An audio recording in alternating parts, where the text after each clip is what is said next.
Di video ini saya akan menjelaskan cara mengatur dan menggunakan pemutar piringan hitam Phantom RP165 Anda.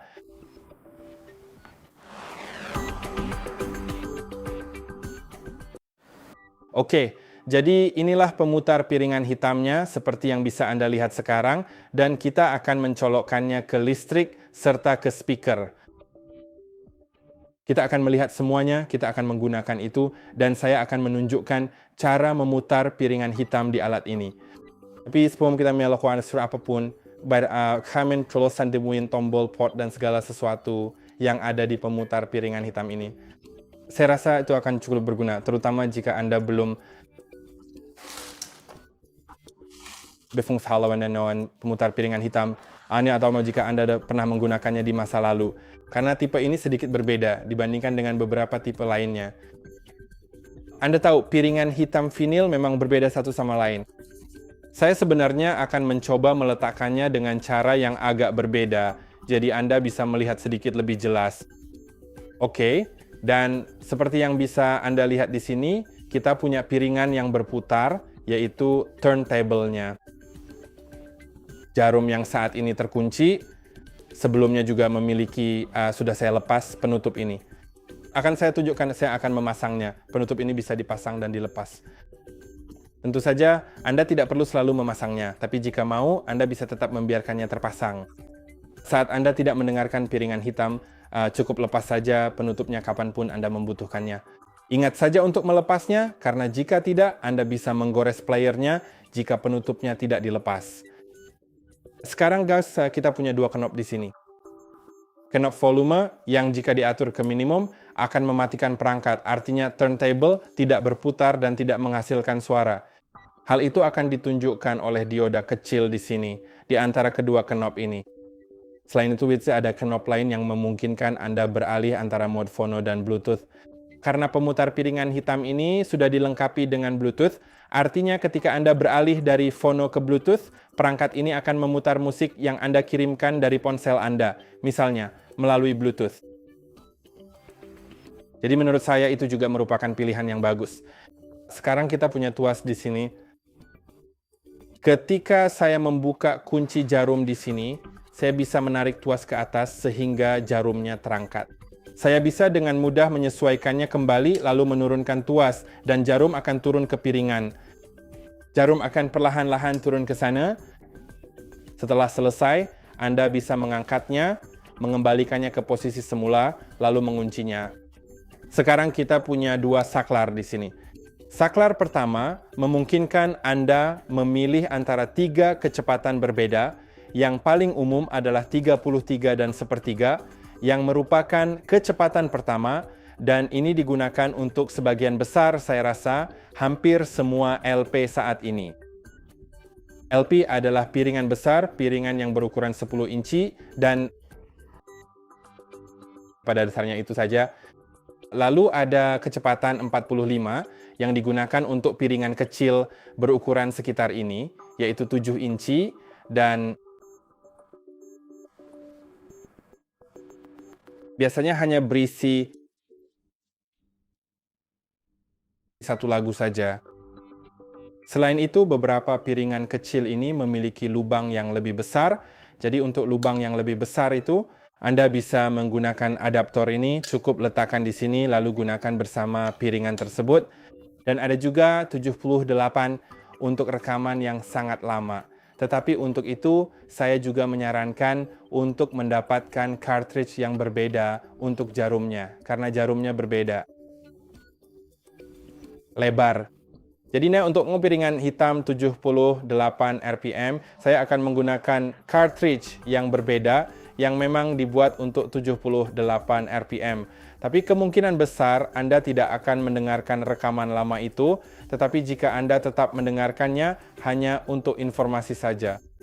Lalu ada saklar lain untuk keluar dari posisi berhenti, dan saya akan menunjukkan cara kerjanya sebentar lagi. Secara langsung sebentar lagi. Dan mari kita mulai dengan menyiapkan perangkatnya. Juga di bagian belakang, kita punya 3 port. Di bagian belakang ada port DC untuk daya, dan 2 output RCE untuk speaker. Karena perangkat ini dijual dalam satu paket dengan 2 speaker pasif, yang berarti amplifiernya sudah terpasang di pemutar piringan hitam, bukan di speakernya. Mari kita letakkan di sini. Pertama, saya akan mencolokkan speaker, nanti dayanya. Jadi begini, unit speaker ini bisa Anda letakkan dengan rapi di bagian samping, atau apabila memang tidak memungkinkan di posisi samping, bisa juga ditaruh di bawah. Posisinya tepat sekali berada di bawah perangkat pemutar Anda. Dan sepertinya saya akan melakukannya seperti itu. Jadi pertama-tama, mari kita lihat. Kita punya output RCA merah. Kabel merah ini adalah untuk speaker bagian kanan, dan yang berwarna putih ini khusus untuk speaker bagian kiri. Jadi, sekarang saya akan mencoba mencolokkan kabel yang berwarna merah ini ke speaker merah di sisi yang kanan. Namun sebelum itu, saya akan membuka ikatan pada kabel-kabel ini satu persatu terlebih dahulu agar lebih rapi. Dan mari kita colokkan.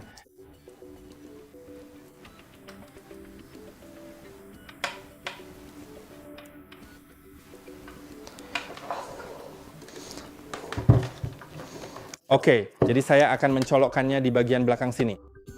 Selanjutnya, mari kita pasang speaker yang kedua di sisi sebelah kiri menggunakan kabel RCA berwarna putih, persis seperti yang bisa Anda lihat dengan jelas di sini.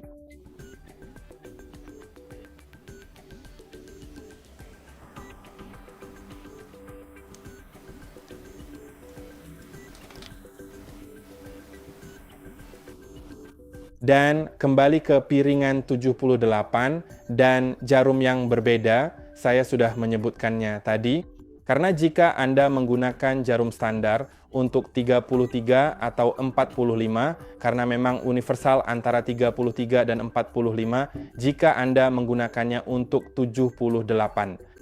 Piringan, Anda mungkin malah merusak piringan tersebut, dan Anda pasti tidak menginginkannya karena piringan 78 saat ini cukup mahal karena mereka semacam sangat tua. Saya hanya akan meletakkan speaker di bawah. Tapi seperti yang saya bilang, Anda juga bisa meletakkannya di samping. Anda bisa memberi jarak lebih jauh di antara mereka. Sebenarnya paling baik memberi jarak sekitar 50 cm antara satu sama lain, yaitu 50 cm. Saya tidak tahu, itu berapa inci ya? Saya rasa sekitar 20. Jadi Anda mungkin ingin memberi jarak 20 inci di antara mereka. Sekarang mari kita mulai, dan kita akan mencolokkan dayanya. Anda bisa lihat, alat ini dilengkapi dengan adaptor daya. Sekarang ayo mari kita coba colokkan juga. Di bagian belakang yang ada di sebelah sini. Oke, setelah semuanya terpasang, kita bisa meletakkan piringan hitam di atas turntable. Jadi mari kita buka tutupnya. Silakan letakkan piringan di sebelah sini. Juga ingat, piringan ini punya 2 sisi, jadi pilih sisi yang ingin Anda dengarkan sekarang. Sekarang mari saya mulai semuanya dengan terlebih dahulu melepas penutup jarum jika Anda belum melakukannya. Lalu mari kita nyalakan perangkatnya. Jadi pada dasarnya saya harus mengubah ke mode phono pada knob sebelah kanan. Ya, untuk video tentang cara menggunakannya dengan Bluetooth, Anda bisa menonton video lain di channel kami tentang cara menggunakan Bluetooth. Jadi mari kita ubah ke mode phono, lalu atur volumenya. Untuk sekarang, saya akan atur ke volume paling rendah. Pastikan juga kecepatannya udah benar, biasanya 33 untuk LP. Dan sekarang mari kita buka pengunci di sini. Angkat tuasnya. Sekarang auto start terjadi saat Anda mengatur jarum dan piringan mulai berputar sendiri. Jadi seperti itulah cara kerja auto start dan auto stop juga ketika piringan mencapai akhir saat Anda sedang mendengarkan. Piringan akan berhenti di sini. Jadi itu sangat bagus. Tapi juga jika Anda mau, Anda bisa mematikan fitur auto stop ini dan piringan akan terus berputar sampai Anda mematikan perangkatnya. Saya akan menyalakan kembali perangkatnya, mengaktifkan fitur auto stop, dan menempatkannya pada ketinggian yang tepat, lalu turunkan tuasnya. Anda bisa lihat jarumnya turun dan akan mulai memutar musik begitu menyentuh posisi yang benar. Ya, dan sekarang sudah mulai. Jadi sekarang alatnya sudah berfungsi pada dasarnya. Anda bisa menaikkan atau menurunkan volume dan saya akan mematikan perangkatnya. Saya tidak ingin mendengarkannya sekarang. Itu saja pada dasarnya untuk pengaturan pemutar piringan hitamnya. Hal terakhir yang saya sarankan jika Anda belum familiar dengan piringan hitam adalah memasukkan piringan hitam Anda ke dalam selongsong. Selongsong itu anti-statis, jadi tidak ada muatan statis yang menempel di sana. Selain daripada itu, pastikan Anda memegangnya hanya di bagian pinggir piringan hitam tersebut di mana tidak ada musiknya, karena Anda tentu saja tidak ingin menyebabkan kerusakan pada bagian lainnya yang sangat berharga. Piringan saya sedikit rusak, jadi ya, tapi itulah yang sebaiknya Anda hindari. Hindari. Dan saya harap video ini bermanfaat. Jangan lupa untuk like dan subscribe. Sampai jumpa di video berikutnya.